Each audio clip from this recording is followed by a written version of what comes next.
Pada menjunjung titah perintah ke bawah Duli Yang Maha Mulia Paduka Seri Baginda Sultan Haji Hassan Al-Bolkiah Muizzaddin Wad Daulah Ibni Almarhum Sultan Haji Umar Ali Saifuddin Saadul Khairi Waddin, Sultan dan Ini Pertuan Negara Brunei Darussalam, adalah dengan ini dimaklumkan bahawa ke bawah Duli Yang Maha Mulia Paduka Seri Baginda Sultan dan Yang di-Pertuan Negara Brunei Darussalam telah mengurniakan titah perintah bagi Yang Mulia Datuk Seri Paduka Dr. Awang Haji Abdul Manaf bin Haji Matusin, Timbalan Menteri Kewangan dan Ekonomi dilanting menjadi pengerusi Lembaga Pengarah Syarikat Penerbangan Diraja Brunei RB bagi menggantikan Yang Berhormat Datuk Seri Setia Dr. Awang Haji Muhammad Amin Liu bin Abdullah, Menteri di Jabatan Perdana Menteri dan Menteri Kewangan dan Ekonomi kedua.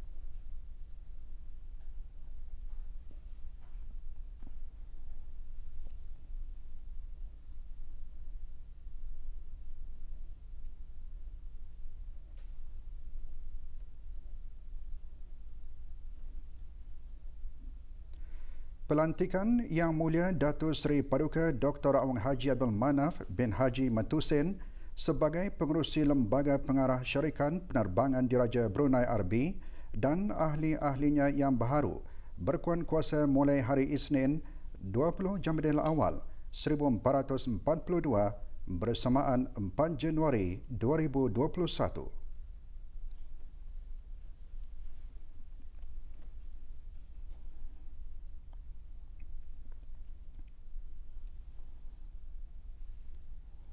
(15) kes baharu jangkitan COVID-19 telah disahkan hari ini menjadikan jumlah keseluruhan kes di negara ini seramai 172 orang. Menteri Kesihatan menyatakan perkara tersebut petang tadi semasa sidang media situasi terkini jangkitan COVID-19 di negara Brunei Darussalam.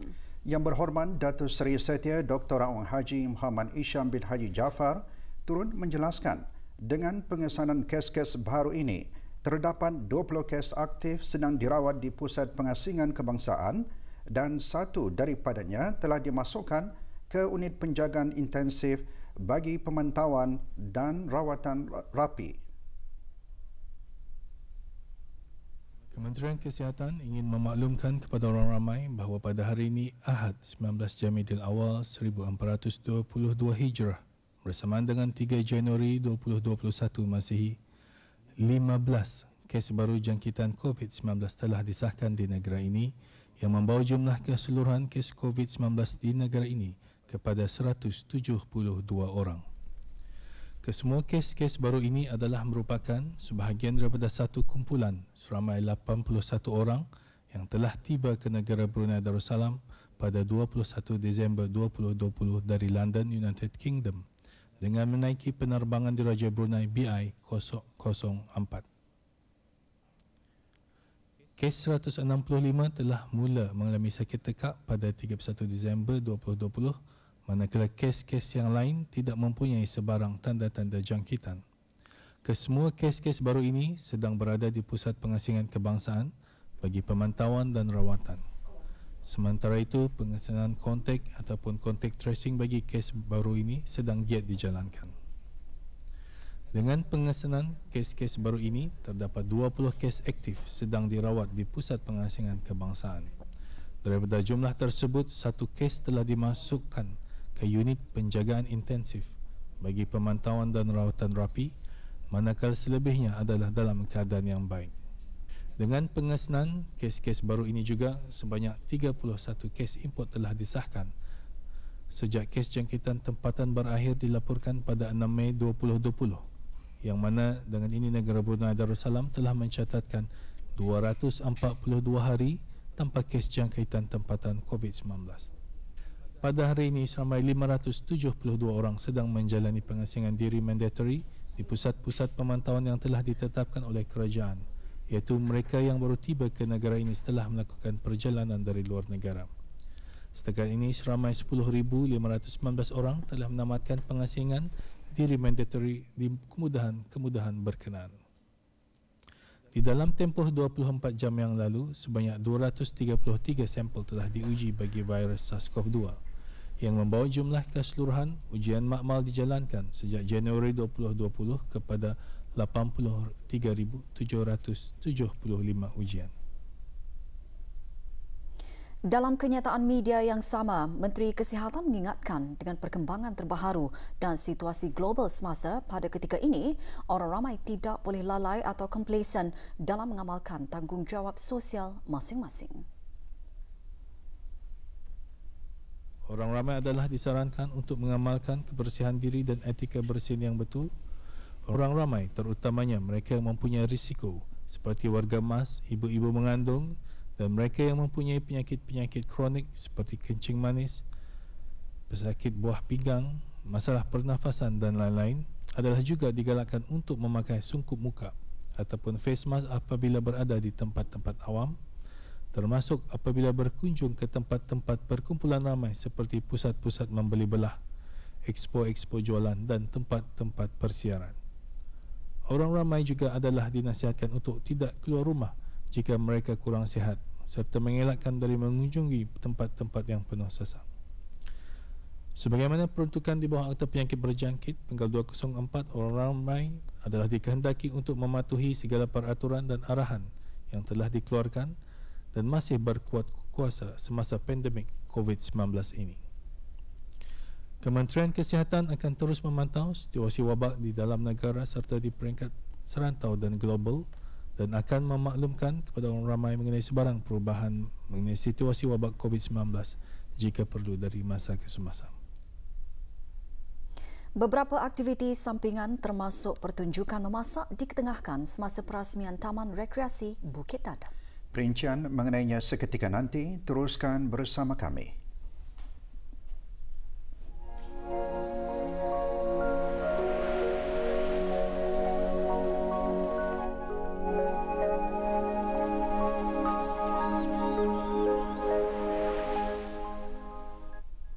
Sebuah lagi taman rekreasi diterokai untuk dijadikan sebagai tempat riadah, iaitu Taman Rekreasi Bukit Dadap yang terletak di Jalan Dadap Mukim Kilanas.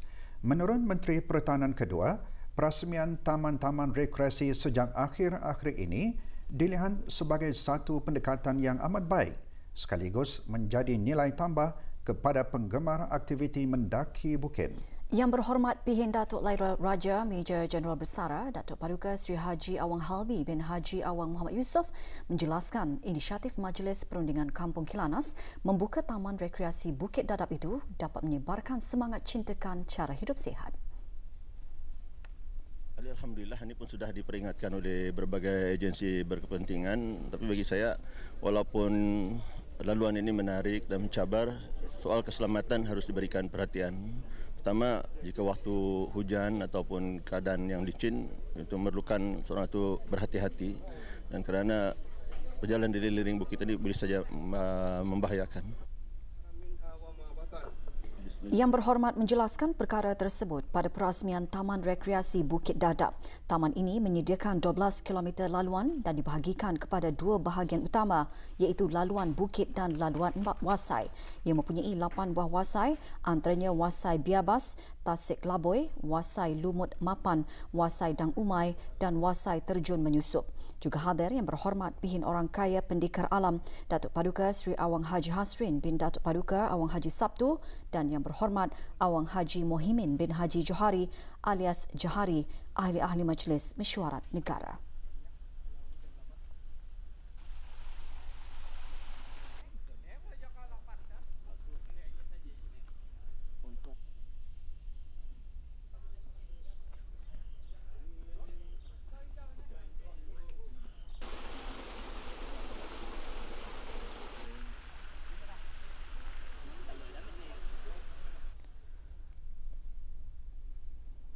Sementara itu, beberapa aktiviti sampingan perasmian Taman Rekreasi Bukit Dadap juga dianjurkan pagi tadi oleh Majlis Perundingan Kampung MPK Kilanas. Antara yang menjadi tumpuan, pertunjukan masakan, pertandingan mengupas buah nanas bagi peserta wanita dan pertandingan uji kecergasan terbuka. Proses dalam pembuatan kelupis antara yang menarik perhatian Datin Haja Kalsum binti Haji Suhaili, isteri Menteri Pertahanan Kedua. Menghasilkan kelupis bukan suatu perkara yang mudah kerana sukatan setiap bahan yang digunakan perlu dijaga, termasuk proses memasak santan atau disebut mendadih.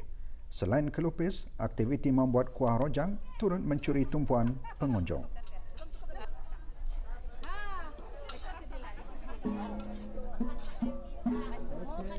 Sementara pertandingan mengupas buah nanas dalam waktu yang singkat memperlihatkan ketangkasan dan kemahiran para peserta wanita, manakala pertandingan menggarun kelapa dibukakan untuk para peserta lelaki.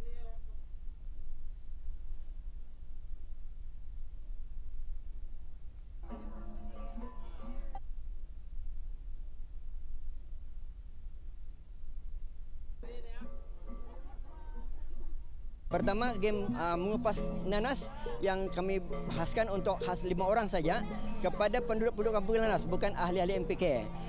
Mereka akan disediakan kelengkapan-kelengkapan yang seperti pisau, nanas, tempat menyimpan nanas, dan masa diberikan cuma 15 minit saja tiap-tiap game ini. Game kedua, artinya untuk bagian laki-laki iaitu mengupas dan menggarut kelapa. Seperti juga biasa, barang-barang disediakan, kukuran disediakan, tempat menyimpan kelapa disediakan, dan bahan-bahan yang lain sudah disediakan. Dan masa yang diberikan juga sebanyak 15 menit.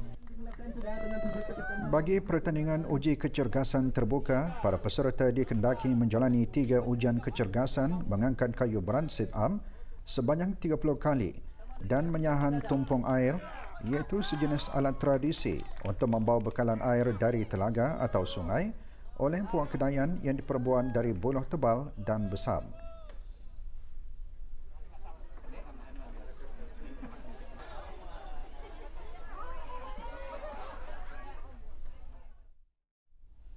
Pesta jualan dan masakan tradisi Mukim Ukong dihasrat dapat memberi peluang dan sebagai platform atau wadah kepada masyarakat kampung di bawah Majlis Perundingan Mukim berkenaan dalam mengetengahkan hasil-hasil kampung yang boleh dimanfaatkan bagi membantu menjana perekonomian penduduk. Yang Berhormat Awang Haji Ramli bin Haji Lahin, Ahli Majlis Mesyuarat Negara ketika ditemu bual oleh RTB, turun melahirkan harapan pesta tersebut dapat mempromosikan dan memperkenalkan Mukim Ukong kepada masyarakat luar.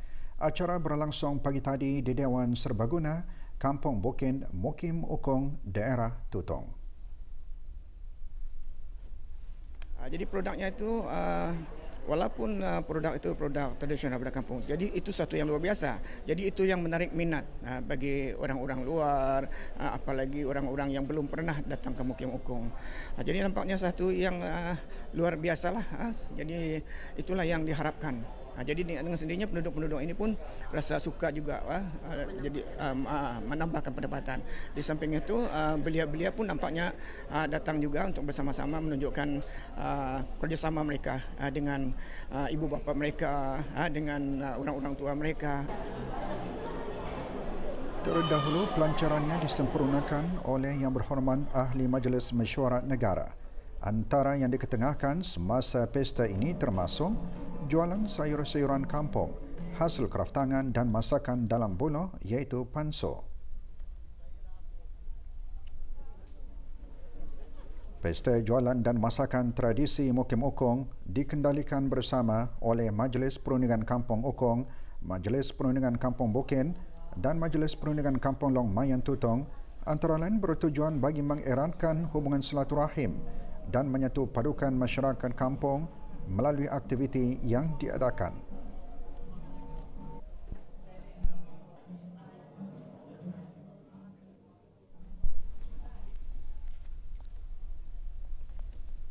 Expo Jualan Potensi Daerah kali ketiga yang dianjurkan selama 10 hari di Ibu Negara mendapat sambutan yang menggalakkan.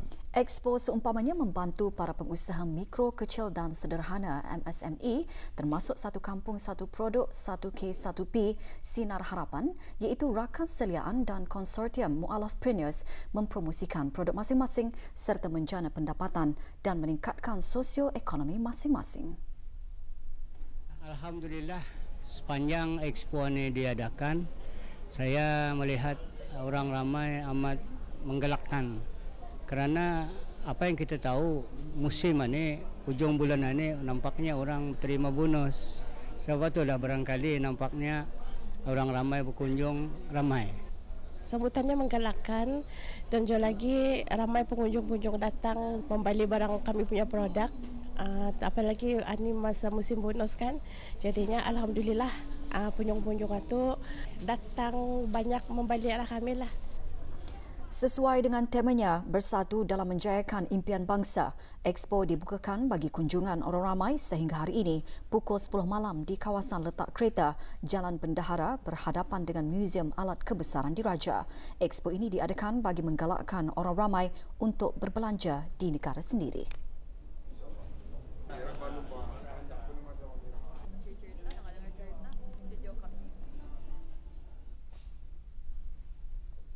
Sebut saja permainan kapal terbang kawalan jauh, mungkin ramai yang membayangkan ia hobi yang menelan kos yang tinggi dan mahal. Namun dengan kemajuan teknologi pada masa ini, segelintir penggemar permainan tersebut menghasilkan sendiri kapal terbang kawalan jauh dengan kos yang murah. Kru RTB News Mojo ada laporannya.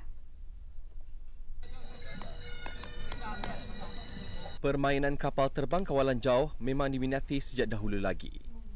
Sebagai permainan yang menguji minda dan kemahiran, setiap pemain perlu membuat tindakan cepat dan tepat. Permainan ini akan bertambah menyeronokkan apabila dimainkan secara berkumpulan yang memberi peluang kepada para pemain untuk bertukar-tukar idea dan kemahiran. Basicnya mesti ada belajar simulator. Kapal-kapal yang ada di sini ni dari kecil ke besar. Ada yang menggunakan tenaga bateri iaitu elektrik. Dua, ada yang menggunakan tenaga enjin. Main kapal terbangan ni release kita punya stres, enjoy sport. Terutama kalau macam kapal itu dibuat kamera UAV, kamera itu seolah-olah kita macam berada di dalam pesawat.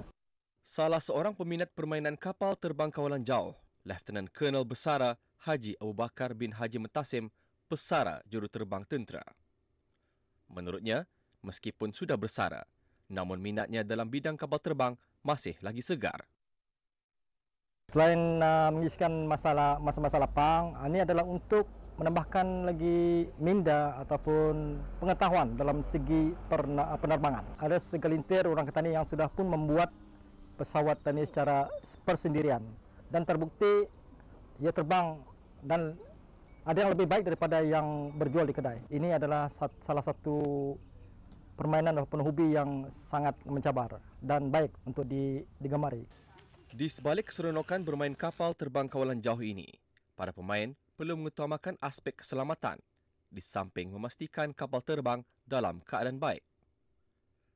Sentiasa peka dengan keadaan persekitaran dan tidak menerbangkan kapal terbang kawalan jauh di tempat-tempat awam yang boleh menjejaskan keselamatan orang ramai. Lebih penting lagi patuhi arahan-arahan yang dikeluarkan oleh Jabatan Penerbangan Awam. Laporan Aziz Ahmad untuk Berita RTB.